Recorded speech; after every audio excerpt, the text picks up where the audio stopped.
Hey guys, how you doing? I hope you're all doing great. Welcome to another tutorial video. In this video, I'll be showing you some basic tracking in Davinci Resolve 18.6. So let's get right into it. I will be using text to track, and I'll be tracking it to this guy's helmet. So let's get right into it. First, we want to add some text, and this text node appears. Let's just type in test for the purposes of this tutorial. Increase the size a bit. And as you can see, it is invisible because it's not connected to anything. However, we will connect it later.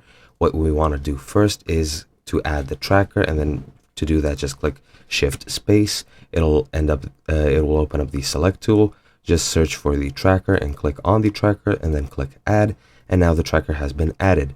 First, what we want to do is connect the media input to the tracker input and the tracker output to the media output.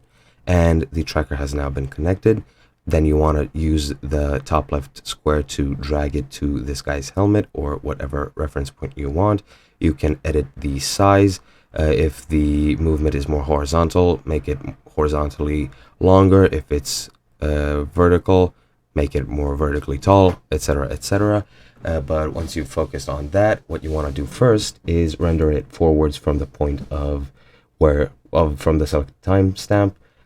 Render it quickly. Once that's rendered, it should pop up this. Then render it backwards just the same way, and it should pop up again. And now we will connect our text to the actual tracker. But before we actually finish this, what we want to do is click on the tracker, go to Operation, and select Match Move.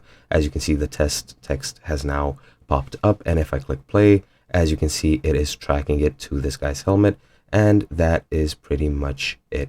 The reason it fucked up now is because I made it in way too many frames. You want to do it slower if you want the tracking to be more accurate. However, that is the basics, and I hope you guys enjoyed. I hope this helped, and I'll see you guys in another video.